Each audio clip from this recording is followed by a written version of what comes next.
Hey guys, welcome back to another video, and I'm JohnAvanti, and this is Project Boat.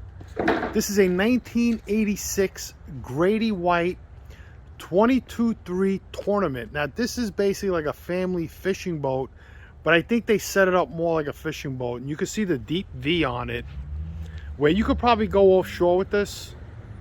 Not on crazy days, but you could take this out. I am. And I'm going to show you inside the boat what we're doing, and we're going to try to get a little progress as we move along. So I bought this boat for a pretty good price, and it came with this trailer. I had to buy new tires. I bought used tires on line, and they were $100. So I got 5 tires, and they're in pretty good shape. So this boat is a Grady White, and it comes with a Mercury 175 offshore. Now supposedly this boat was in storage for like 20 years, and then I bought it. So the motor starts and runs. We got it going. We took the lower unit out. We greased up the shaft. The trim works. Everything is working, and we're just doing some work. We're taking the boat apart to get the boat in shape for the upcoming summer fishing season, and just having fun. The hull is in very nice condition. We're gonna need those scuppers down there. See, 1, 2, 3, 4. So that's something we have to change. And let's go in the boat, and I'll show you what we're doing. The boat really doesn't need much. It needs more of electrical problems. Like the horns don't work.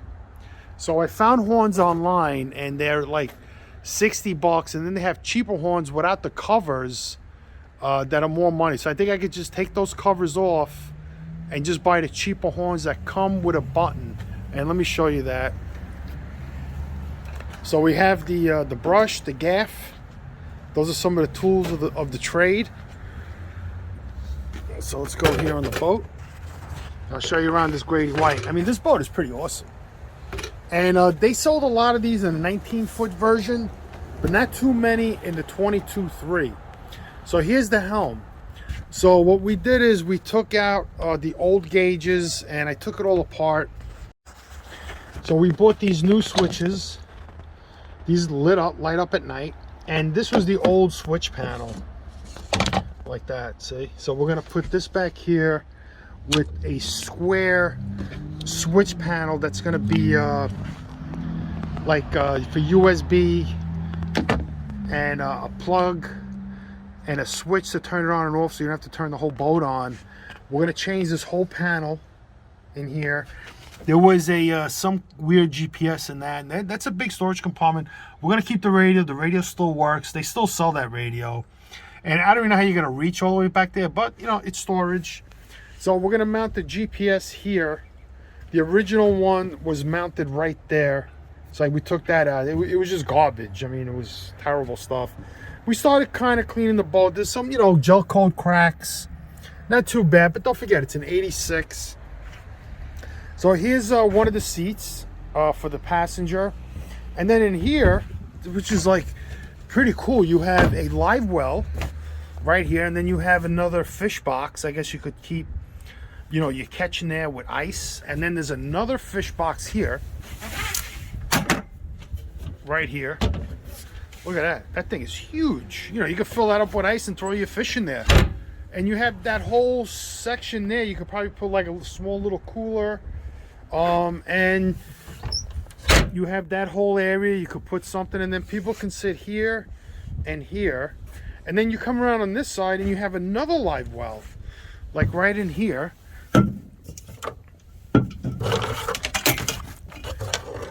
So there's a live well here. Look at that. Isn't that cool? So you got to get pumps for that. And then you come on the other side, and there's another live well. Now, this is a 2-stroke engine, and inside here is the oil tank for that engine. If I decide to get a 4-stroke, that'll be eliminated. I could put another battery in there. And this is the back part. This is where the bilge pump is, right in there. We took all these covers off. There are no soft spots on this boat, which is fantastic.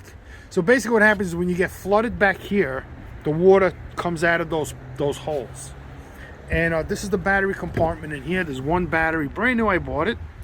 And you could probably get 2 batteries in there, and just put one on top of each other. And you'll have, and if I do take that oil tank out, even now you could just put stuff on top if you needed to. There's the fuel water separator, so we're gonna definitely change that. The fuel lines are pretty good. They did a lot of work to this engine. There's a new flywheel, and it sounds good. Here's all the top part,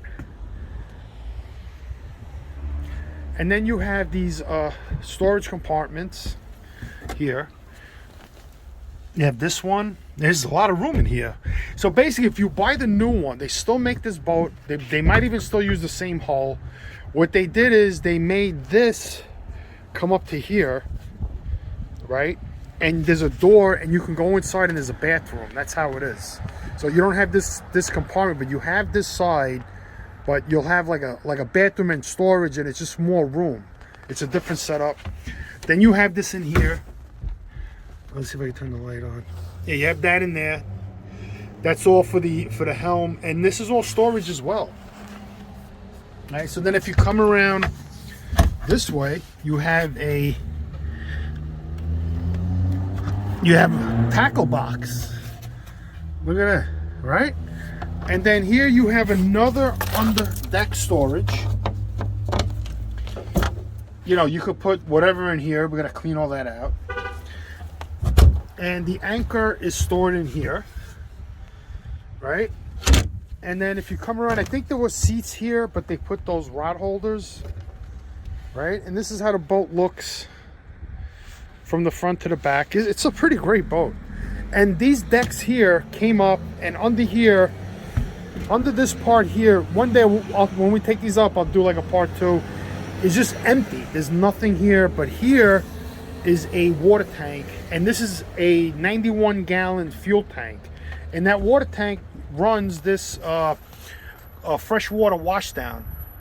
Basically, I think that's just like to wash your hands and stuff like that. But we're gonna install a saltwater washdown with a pump somewhere. We'll put the pump somewhere. We'll drill a hole, put the spigot with a pump, and it'll just pump the water out of the ocean, and we'll wash down the boat if it gets very dirty or bloody while we're out there, so we don't slip and break our necks. And that's what we're doing right now. So we figured out this compass has a light, so we're going to change the light. You know, we're considering getting all new digital gauges, and this is just going to be storage, and that's where the radio is going to stay. Got to get new horns, and we're going to put a panel here. So we're going to have this cut out, and we're going to mount the new phone charging station is going to be right here. And then we're going to probably eliminate this, or maybe even put it somehow, you know, something so we could just put all our phones inside there and charge them at the same time. That'll be pretty good. This way, you know, if you're riding on the boat and you hit a wave or something, your phone, everything's not going to go flying. You know, we might even put another charging station in here just to get stuff charged. You know, this is a horn. I found this on the boat because the horn don't work, so they were using this as their horn. You just got to have a horn on the boat. There's no rules or regulations that it's got to be wired. You know, here's a nice grab handle. Holy shit. Thank goodness the glass, none of the glass is broken.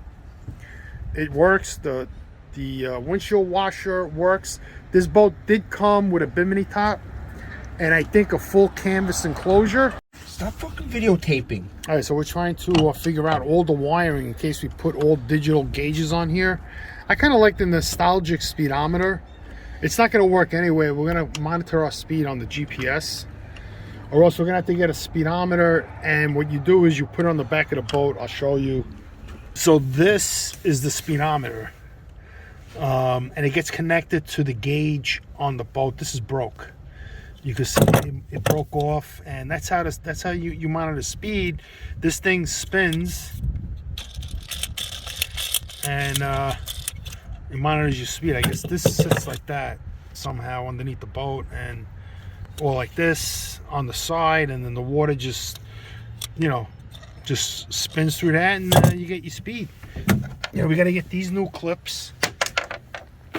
One of the clips broke off over there. They're just old. I mean, it's 1986. You can figure out how many years that is. These were added after those rod holders. So whoever intended to use this boat was for fishing. And this is, the 22.3 is mainly a fishing boat. The 19-footer is more like an all-around family boat. Because if you look at the 19 Tournament, there's more room in the front. So basically the way it is you have benches that go all the way around. And like more people could sit here. And I think this part here is pushed forward a little bit. And you have more room here and probably less room in the back. Because, you know, here we have these great fish boxes and 3 live wells. I mean, so we can fish with 3 different baits. And I'm going to try to learn how to throw a net so we can catch our own bait. All right, so that's what we're going to do. It's probably going to be tedious trying to figure out all the wiring and whatnot. You know, you could just sit here and go on a nice cruise, 2 people, and just, you know, chill out in the water. And I go swimming, whatever you want, crabbing. So it should be pretty fun. So that's the boat. Beginning stages of the Grady White Tournament 22.3. This is a big boat. It's pretty big. It's wide too. I'm not sure how wide it is. I'll look into that and let you guys know in the next video. See you guys and stay tuned for part 2.